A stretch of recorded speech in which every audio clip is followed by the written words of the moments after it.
नमस्कार साथियों, स्वागत है आपका आज के नए प्रैक्टिस सेट में। दोस्तों 23-23 प्रैक्टिस सेट हम खत्म कर चुके हैं। आज ये 24वें नंबर का प्रैक्टिस सेट है। सारे क्वेश्चंस जो है प्रीवियस ईयर एग्जाम में पूछे गए हैं, तो इसको लगातार देखो, लगातार रिवीजन करो। जिन्होंने जो पढ़ चुके हैं उसको सॉल्व करो। 30+ क्वेश्चंस रहते हैं और काफ़ी मददगार साबित होने वाले हैं जितने भी आगामी एग्जाम्स हैं उनके लिए। ठीक है, चलिए जल्दी शुरू करते हैं। क्वेश्चन नंबर फर्स्ट क्या कहता है कि पिंडारियों के उन्मूलन का श्रेय किस गवर्नर जनरल को जाता है। तो कौन सा गवर्नर जनरल था जिसने पिंडारियों का दमन किया था। अच्छा, पिंडारियों के बारे में एक मूवी बन चुकी है, वीर मूवी आई थी काफ़ी समय पहले। तो उसमें पिंडारियों के बारे में बताया गया था। तो मतलब ये लुटेरे वगैरह हुआ करते थे और लुटेरे होने के साथ अच्छा पिंडारियों का ये भी मिलता है कि मराठा साम्राज्य के साथ मिलकर इन्होंने ये काम किया करते थे। तो मतलब लूटना और सेनाओं के साथ लड़ना, और सेना जब लड़ाई होती थी और युद्ध जीतते थे तो उसमें इनको हिस्सा दे दिया जाता था। तो क्वेश्चन नंबर फर्स्ट का आंसर क्या होगा? वन का आंसर ए हो जाएगा। हेस्टिंग के साथ, हेस्टिंग जो थे उन्होंने पिंडारियों का दमन किया था। ठीक है। क्वेश्चन नंबर 2 क्या कहता है कि सैनिक भाषा में जीरो आवर का क्या अर्थ होता है। तो सैनिकों की भाषा में जीरो आवर किसे कहते हैं कि आक्रमण का अनुमानित समय, मतलब जिस समय वो आक्रमण करने वाले करेंगे उस समय के समय को क्या कहते हैं? जीरो आवर, कि अब हमला करना ही करना है। ठीक है। क्वेश्चन नंबर 3 है कि सिटी ऑफ 7 हिल्स का दूसरा नाम क्या है। तो सिटी ऑफ 7 हिल्स का दूसरा नाम क्या है? ये है आपका इटरनल सिटी। तो सिटी ऑफ 7 हिल्स का दूसरा नाम क्या होता है? ये है आपका इटरनल सिटी कहा जाता है। ऐसे क्वेश्चन एग्जाम में पूछे गए हैं।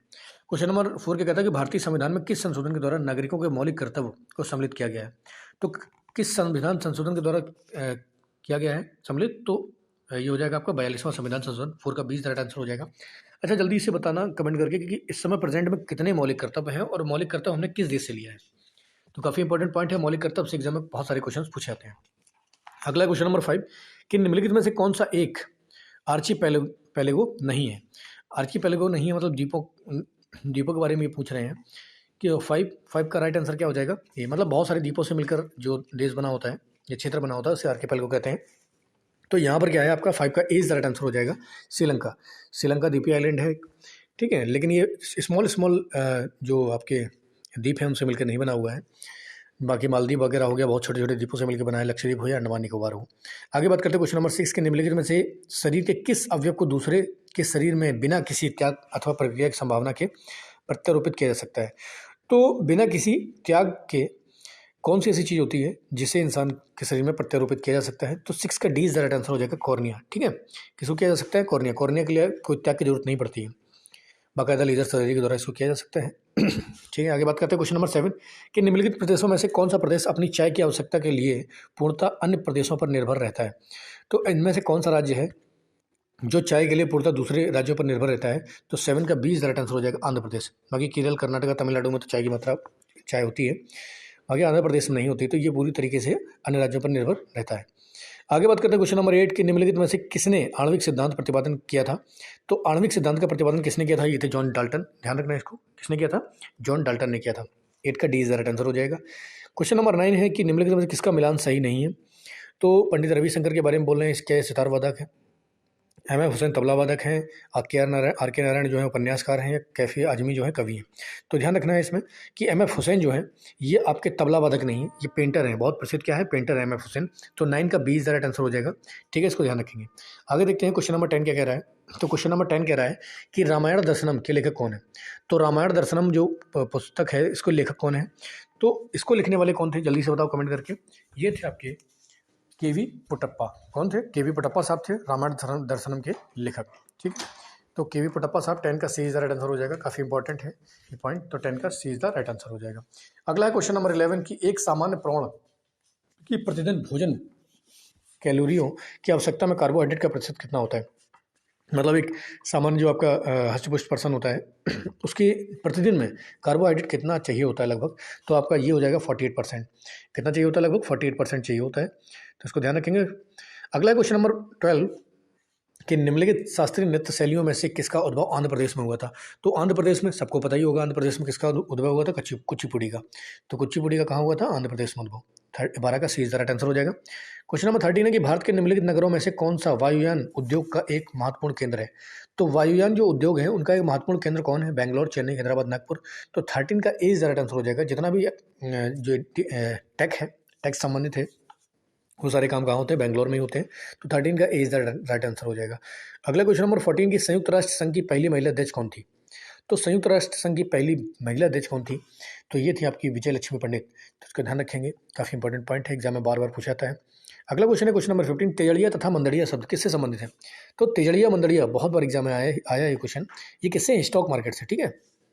मतलब बिग बुल और बियर बोलते हैं, तो इस तरीके से ये किसे? स्टॉक मार्केट से। 15 का सी इज द राइट आंसर हो जाएगा। अगला क्वेश्चन नंबर 16 के निम्नलिखित में से भारत में कौन से 3 द्रविड़ साम्राज्य थे? तो भारत में कौन से 3 द्रविड़ साम्राज्य? द्रविड़ साम्राज्य किसे बोलते हैं? दक्षिण भारत के बोलते हैं। तो आपका 16 का राइट आंसर क्या हो जाएगा? चोल पांड्यचेर, ये थे दक्षिण भारत में थे। तो 16 का सी इज द राइट आंसर हो जाएगा। अगला क्वेश्चन नंबर 17 कि साइलेंट वैली का कटिबंधी वन किस राज्य में है? तो साइलेंट वैली किस राज्य में पाई जाती है? तो ये आपकी केरल में है। 17 का ए इज द राइट आंसर हो जाएगा। अगला क्वेश्चन है क्वेश्चन नंबर 18 की संघाई किस नदी पर स्थित है? तो संघाई किस नदी के पर स्थित है? ये आपका 18 का B is the right answer हो जाएगा। यांग टिसी क्यांग किस पर है? यांग टिसी क्यांग पर। क्वेश्चन नंबर 19 है मधुमलाई पशु विहार किस राज्य में है? तो मधुमलाई कहाँ पर है? सबको पता होना चाहिए, तमिलनाडु में है। 19 का 20 राइट आंसर हो जाएगा। अगला है क्वेश्चन नंबर 20 की वाणीवास का युद्ध अंग्रेजों और किन के बीच हुआ था? तो वाणीवास का युद्ध हुआ था आपका फ्रांसीसियों के बीच में। काफ़ी इंपॉर्टेंट है वाणीवास का युद्ध। तो इतिहास, यहीं से इतिहास पूरा का पूरा पलटा है। एक तो वाणीवास का युद्ध हो गया, दूसरा प्लासी का युद्ध हो गया।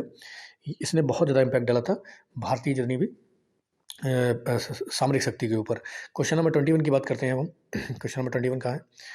तो न्यूट्रॉन की खोज किसने की थी? तो बहुत बार एग्जाम में आता है, लगभग सबको पता ही होगा न्यूट्रॉन की खोज किसने की थी। तो 21 का राइट आंसर जल्दी से बताओ क्या होगा? डी हो जाएगा, ये आपका जेम्स चैडविक हो जाएगा। अगला क्वेश्चन है कि 1991 की निम्नलिखित में से किस घटना ने विश्व के राजनीतिक दृश्य में बहुत बड़ा परिवर्तन ला दिया था? तो 1991 में कौन सी घटना हुई थी? तो ये हुआ था आपका यूएसएसआर का विघटन। यूएसएसआर जो आज का रशिया है वो पूरी तरीके से टूट गया था। 22 का भी 15 देशों में टूटा था, ठीक है। अगला क्वेश्चन नंबर 23 की अशुद्ध रक्त हृदय में आता है। जो इम्प्योर ब्लड होता है वो जो रक्त जो होता है हृदय में आता है, किस में आता है? ये 23 का ए इज द राइट आंसर हो जाएगा, दाएं आलिंद में। किस में आता है? राइट साइड वाले आलिंद में आपका क्या आता है? जो आपका शुद्ध रक्त होता, अशुद्ध रक्त होता है, अशुद्ध किस में आता है? बाएं आलिंद में, ठीक है। क्वेश्चन नंबर 24 है विश्व के इतिहास में निम्नलिखित में से कौन सी क्रांति सबसे बाद में हुई थी? सबसे पहले कौन सी क्रांति हुई, सबसे बाद में कौन सी हुई? तो इसके बारे में पूछा गया है। तो 24 का ए इज द राइट आंसर हो जाएगा कि सबसे बाद में कौन सी हुई? लाल क्रांति। जल्दी से कमेंट करके बताओ कि फ्रांसीसी क्रांति कब हुई थी, ठीक है। अगला बात करते हैं क्वेश्चन नंबर 25 के निम्नलिखित में से किस एक का मिलान सही नहीं है? तो भांगड़ा क्या पंजाब में है, बिहू मणिपुर में, गरबा गुजरात में या तमाशा महाराष्ट्र में? तो बोलते नहीं तमाशा बना रखा है, तो तमाशा आपका महाराष्ट्र में सही है, गरबा गुजरात में भी ठीक है, भांगड़ा पंजाब में भी ठीक है, लेकिन बिहू कहाँ होता है? बिहू होता है असम में। तो 25 का 20 राइट आंसर हो जाएगा, ये सही नहीं है। आगे हम बात करते हैं क्वेश्चन नंबर 26 के निम्नलिखित में से कौन सा एक भारत तथा रूस द्वारा निर्मित सुपरसोनिक प्रक्षेपास्त्र है? तो भारत और रूस रशिया ने मिलकर क्या बनाया है? तो ब्रह्मोस को बनाया है। तो इसका 20 राइट आंसर हो जाएगा। काफ़ी इंपॉर्टेंट पॉइंट है, बहुत बार एग्जाम में पूछा जाता है। अच्छा, ब्रह्मोस 1 की जो रेंज है वो कमेंट करके मुझे बताओ कि कितनी रेंज है, क्योंकि रेंज से भी कई बार क्वेश्चन बना है। अगला क्वेश्चन नंबर 27 के स्टेनलेस इस्पात एक मिश्र धातु है। तो जो स्टेनलेस स्टील होता है ये एक मिश्र धातु है, जबकि वायु एक क्या है? वायु क्या है? तो हमारी वायु क्या है? जल्दी से बताएंगे। 27 का राइट आंसर क्या होगा? मिश्रण है। एयर क्या है? मिश्रण है, उसमें बहुत प्रकार की गैसें मिली हुई हैं। आगे क्वेश्चन नंबर 28 कि प्रत्येक आम चुनाव के बाद संसद का कि कौन सा सदन नए सिरे से बनता है? तो हर एक चुनाव के बाद संसद का कौन सा सदन नए सिरे से बनता है? तो ये आपका हो जाएगा लोकसभा, क्योंकि वहाँ पर बहुत सारे लोग क्या हो गए होते हैं, हार गए होते हैं, कुछ जीत गए होते हैं, तो इस तरीके से नए नए लोग दिखाई पड़ते हैं वहाँ पर, तो नई लोकसभा आ जाती है, ठीक है। तो लोकसभा एक नए सिरे से बनता है। बाकी राज्यसभा में तो क्या है ना कि 6 साल का कार्यकाल होता है, हर 2 साल बाद कुछ एक थर्ड रिटायर हो जाते हैं। आगे क्वेश्चन नंबर 29 की सुंदरलाल बहुगुणा ने किसके संरक्षण में योगदान देने के कारण ख्याति प्राप्त की थी? तो सुंदरलाल बहुगुणा जी काफ़ी प्रसिद्ध रहे हैं, तो उन्होंने किस में योगदान दिया था? तो 29 का सी राइट आंसर हो जाएगा, वनों के लिए इन्होंने आंदोलन चलाया था। जल्दी से बताएंगे कौन सा आंदोलन चलाया था? उत्तराखंड में चलाया था, मैं बता देता हूँ, और लेकिन कौन सा आंदोलन चलाया था कमेंट करके मुझे बताओ कि सुंदरलाल बहुगुणा ने कौन चलाया था। आगे बात करते हैं क्वेश्चन नंबर 30 की पैट्रियट क्या है? तो आजकल भी बहुत चर्चा में रह रही है ये चीज़ कि पैट्रियट क्या है। यूक्रेन बहुत डिमांड कर रहा है अमेरिका से कि मुझे हमें पैट्रियट चाहिए। तो ये एक मिसाइल डिफेंस सिस्टम है। क्या है ये पैट्रियट है, मिसाइल डिफेंस सिस्टम। तो 30 का सी राइट आंसर हो जाएगा। प्रक्षेपास्त्र नाशक मतलब क्या है ना कि जैसे कोई अगर मिसाइल दागता है तो देश पर, तो ये अपने आप जाके उसको ख़त्म कर देगा, मतलब एटमॉस्फेयर में एंट्रेंस से पहले ही इसको खत्म कर देगा। तो पैट्रियट क्या है? प्रक्षेपास्त्र नाशक तंत्र है। आगे बात करते हैं क्वेश्चन नंबर 31 कि worshipping false gods worshipping false god के लेखक कौन है? तो इसके लेखक कौन थे? तो 31 का आपका राइट आंसर हो जाएगा डी, अरुण शैरी। अरुण शैरी जो है ना इसके लेखक हैं। तो ध्यान रखो, डेली के डेली 30+ क्वेश्चन हम कर रहे हैं, प्रीवियस ईयर क्वेश्चन है। इसको लगातार पढ़ाई करो, लगातार मेहनत करना है, लगातार देखते रहो इसको, और कोशिश करो कि 25+ कर रहे हैं। अगर 25+ की स्थिति है इसको करने की, तो समझ लेना कि स्थिति अच्छी है। अगर इससे कम जा रहे हैं तो सोच लो थोड़ी सी दयनीय स्थिति है, बहुत ज़्यादा पढ़ने की ज़रूरत है। तो लगातार पढ़ाई करो, लगातार मेहनत करो, ऐसे ही हम 10,000 क्वेश्चन खत्म करेंगे इसी प्रकार पढ़ के। तो आज के लिए इतना ही बहुत है। जय हिंद।